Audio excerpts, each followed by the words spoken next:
Hey, everybody, welcome to another episode of the Strategy Game Podcast. I'm your host, Lauren Shippey, and today we're going to be talking about 5 things that you can do to reorganize, get prepared, and plan to rise. So this is something that I had written a while back, and I love just revisiting this because I think when we get in places where we're just navigating new territory or we are coming out of one season and entering into another, it feels like there's a lot of shifting happening in our work, times of transition. This is something you can always go back to. So I'm going to go through these 5 principles. And the first is over communicate. So over communication with your team can really help during these periods of time when maybe things are uncertain or you feel like you're in a transition season.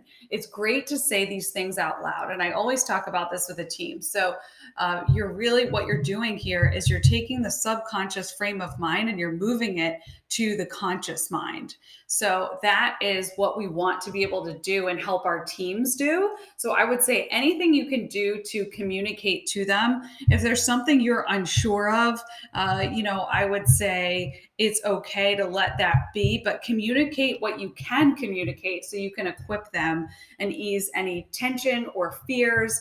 Like the elephant in the room, address the elephant in the room, what they might be thinking or feeling first, because that will help them work better, be more productive, ultimately grow revenues. You see how that's connected right there. So when they feel stable and secure and they feel connected in the work environment, then they can be able to be more productive. So that can jumpstart productivity where it's needed. It can set expectations about working right for them. All of that can happen through over communication. So if there are any blank spaces or holes in connection with your team, I would encourage you to jot those down right now. If you're thinking through this, if you're at your desk, if you're listening, type a note in your phone. Where are the things that are maybe unsaid, or even just people on your team that you haven't connected with recently? And what or who do you need to reach out to here? So, because really, if people don't feel connected, then assumptions can creep in. That can be detrimental. It can impact motivation level of their mind, safety of their position, right? So, just making sure you're making that connection with them is really important. Transparency really protects the safety of people and the way that they feel.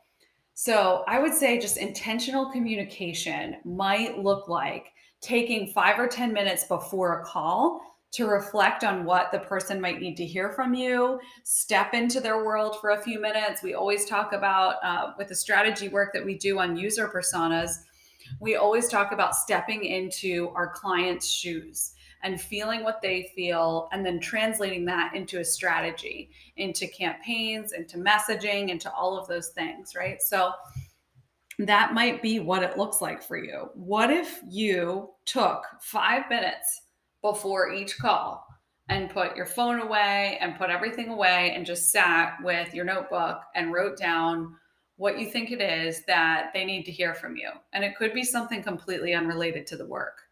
I've had this happen many times, but it's actually incredibly impactful on what you need to get done. So let that form of, I don't even want to call it distraction because it's not, let that form of communication in and take place and try it for a week and see what you find. I promise it will be game changing. And this is what we talk about in the strategy masterclass and in the podcast. You want to become a game changer, not just an outperformer. So anybody can hop on a call and crank through the to-dos and, pitch more business and do all of the things that you're going to do. But when you're truly a game changer, you can take time to reflect real quick and then act, right? And you can recognize the value that what you're saying may not be directly connected to what you're talking about, but it is really important. So I would say that is super important, stepping into their world, thinking about how they might connect and doing that first. So when you're able to write that out and communicate it, that can be huge. Number two is evaluate. So evaluating, it's a really ideal time in periods of transition to evaluate the systems, the processes, the offerings, and the people in your business. I'm going to say that again because there's four parts to it: the systems, the processes, the offerings, and the people in your business. Using the pause here or any kind of transition time or pivot time might look like conducting a gap analysis on your business to see what is missing. What are we missing in terms of systems? What are we missing in terms of processes? Our offerings. This is what we do at Storywork. We help companies be able to analyze their strategy and their offerings and figure out, are they positioned correctly in the market in the right way? There are so many critical parts to offerings. Does it make it easy for people, right? And so we want to encourage you all to be able to evaluate all of these four pillars in your business: the systems, processes, offerings, and then people, and use this to see what changes you need to make. So you can do this on paper. I mean, you can simply just jot down these four categories, and you can identify what needs to be put in place and what changes you need to make to tighten your business model up. So this is preparation to shift and to really make a strong transition if you're looking at doing something like this. And consider inviting your key stakeholders into this process and simply write it out on the whiteboard. Look at it. Sometimes you kind of have to go back to the simple tactics to then figure out the more complex tactics. Number three is set survival versus strategic planning time. So when you're entering into maybe switching gears or switching up offerings or transitioning of some sort, it can be a period where it feels like it's a survival. But what we want to make sure that we maintain intact is the strategic planning right now. So what you might be constantly operating in is sort of a survival mode, which is necessary. It's understandable. Sometimes we need that adrenaline to push us through, all hands on deck, consistently timely updates on the landscape, right? Adaptability and focus. But what we want to make sure that we maintain is that strategic planning time, even in the midst of that season, right?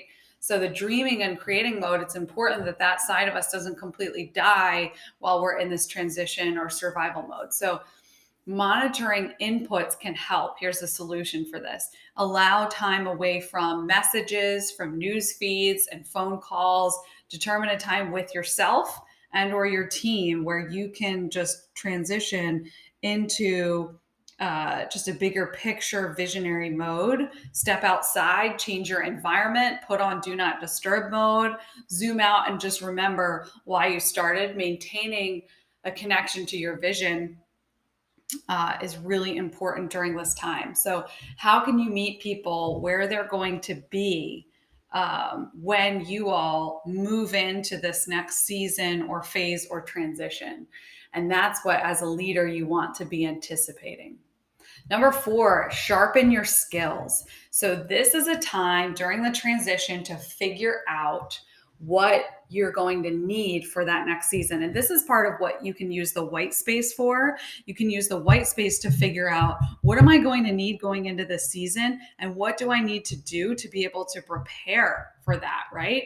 So take some time and evaluate what new skills you're going to need, what professionals you might pull in, what partnerships, what strategy you're going to need, what people you're going to want around you, and write them down and make an effort to be able to reach out to them to sharpen your skills. And number five is prepare and plan to rise. So continue to brainstorm on your future track. What does this look like when you come out of whatever transition you're in? What vision is being revealed to you? And at least once a week, having these conversations with trusted mentors and accountability partners and team members really keeps that dream alive. So preparing and planning looks like using those skills that you're acquiring, right?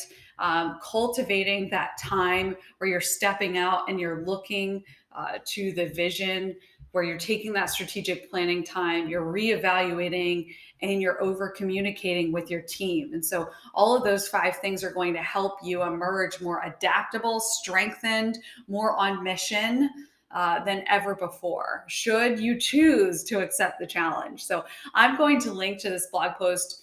I've been modifying it a bit here as I'm talking through it, because when I initially wrote this, it was during the really during the beginning of the pandemic. But these 5 things really are so applicable to where we are in any type of season or transition with our business. So I hope this helps you. If you want more, head to www.storywork.co, and there's a ton of free resources for you there. Thanks for listening in.